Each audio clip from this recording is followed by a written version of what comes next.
Are you looking to create a scrapbook featuring your ancestors or your heritage? Well, Shutterfly is a great service to do that, and I'm going to show you how. Howdy, I'm Devin Noel Lee with Family History Fanatics, and we help you understand DNA, climb your family tree, and write your ancestors' stories, which includes scrapbooking. So let's hop over to Shutterfly so you can see some of the cool features that we have in creating scrapbooks. So I've logged into Shutterfly and I'm on the home page, and I'm going to go to photo books, and I am going to go to all sizes. Now, all sizes now has one of my favorite things. They have portrait orientation 8.5 by 11 books. I like this size better on my bookshelf. So there are a number of templates that you can choose for your project. So I'm going to go up here and I am going to choose Simply Black. Simply Black. I could do neutrals. I'm just going to choose something to get started. Again, I'm going to choose that 11 by 8, and I'm going to do personalize. If there's ever a sale going on, you'll see the amounts right there. And now I'm ready to start my book. Now I have a blank book, and I can click on these little arrows on the side to see page orientation. Right now, they just basically have full screen images. You can also switch it a layout over here on the left. What do you need in a scrapbook? Well, you need pictures. I'm going to advise you to filter and downsize your photo collection before you send it over to Shutterfly, but I'm just going to go ahead and grab a number of pictures throughout the years to give you an idea of how this works. So I'm going to drag them over to my workspace. Now, one of the things Shutterfly is going to do after it gets them all uploaded is it's going to ask you if you want to automatically insert your images into the book. I don't really recommend this. We're going to give it a try so you can see what I'm talking about, but I don't recommend it.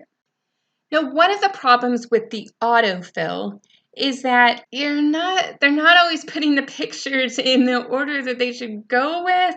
I don't necessarily think that picture is the best one for the cover. It's repeated again inside. I do like this arrangement here, you can see my mother as she transforms, but this picture doesn't go with that one very well.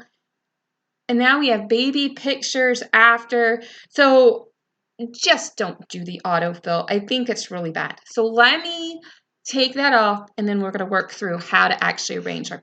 Now, if I come up here to the Arrange tab, I can actually delete pictures right here. I kind of like that arrangement. One of the things I could do is take this picture off, find it in my gallery down here, and drag it and drop it up here. So this is kind of nice. Oh, that's good. They got the pictures there, but I want more pictures in that spread. I want all of those together, and I'll show you how in a bit. So now I have some basic pages going on, and I'm going to go to the storyboard view, and I'm going to rearrange some things. So first, I'm going to make this a spread. Do you see there? I'm going to make this so that I want all 4 of those pictures across that page. And I'm going to do the same thing with graduation and with baton twirling. I'm going to go back to arrange. So I want to move these pages around, and so I'm going to click in the bottom. So these 2 aren't a spread, unfortunately, they're single pages. So I can move a single page up there, and then I actually brought both of them.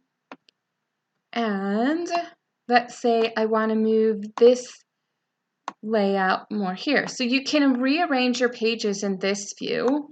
I really want the graduation to be sort of the last one of this series. So I'm going to go back to storyboard, and I'm going to start adding pictures the way I think they should be done.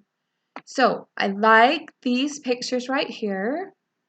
This is an older baby picture, and this is a baby picture. Now these are a duplicate, so I'm going to make sure I take one off. I do want to remove the photo. And then I have two of the line pictures. I don't need both of them, but I'm going to go ahead and drag that one over. And when it says it can't be added to the page, well, that's when we need to go to the edit page, because we want to let this page know that I actually want to have more pictures on there. So just try a layout for now. It's okay if the pictures aren't where you want them to be, and go back to storyboard. And the duplicate, those happen when you don't arrange your pictures well in the folder before you bring them up onto the Shutterfly website. Now in this layout, I want it to be a spread. I really would like to get all the pictures here, but one of the problems is if I switch to this one, some people are going to get cut off for sure. And I don't have everybody in the picture. You see, I can't, somebody's going to get left out.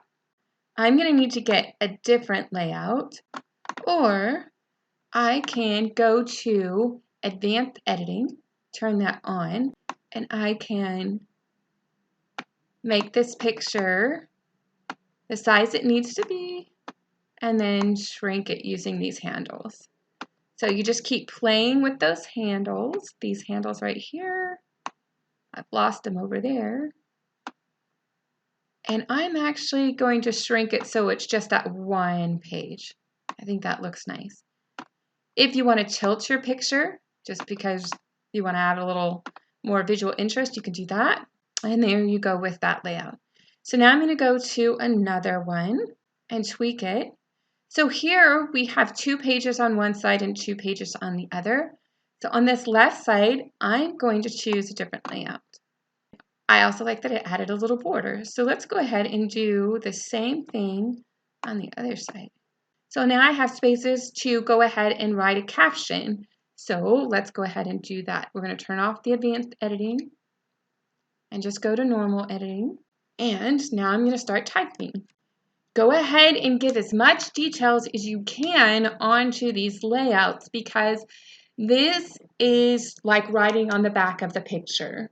If you don't identify the who, the what, the when, the why, and how, then your family isn't going to appreciate these pictures. It's just nice pictures, but it doesn't mean a whole heck of a lot.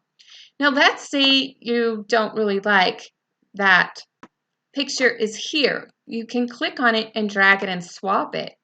And so now it's down there. You can add some filters to your photos and find the one you like the best. And now, of course, I need to change where the text goes, because that one is really Penny, about 1 year old at the Hanford house. I want to make it bigger font text so it's easy to read. So now it's about 20-point font. That's pretty nice. And I'm going to head and I'm going to make that justified left. And then you can just keep adding in all the text around here. So let's say you're not too thrilled with that background. You think, it's a little bit dark. Click Get More Backgrounds. If you see an S by them, they're going to be a little extra. But you can filter by occasion, collection, styles, or colors. And I want to filter by beige. I just think sometimes you got to throw in some beige.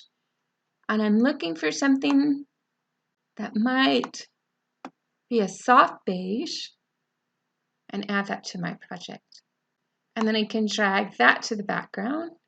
And now it's tan. And that looks nice, especially with those black borders. Now, there are so many more things that I can teach you about Shutterfly, but I wanted you to get going. I wanted you to know how to get into the Shutterfly book. I wanted you to know a little bit about how to do arranging, editing, changing out the backgrounds. Once you have all of your pictures in place, then you can go ahead and hit publish or add to cart, and that's publish, and then purchase your book. There are a lot of sales that happen on Shutterfly, so be sure to check those out. And if you want to do advanced scrapbooking using Photoshop Elements, check out this playlist here. And if you want to learn how to write the stories to put on your ancestors' scrapbook pages, click here.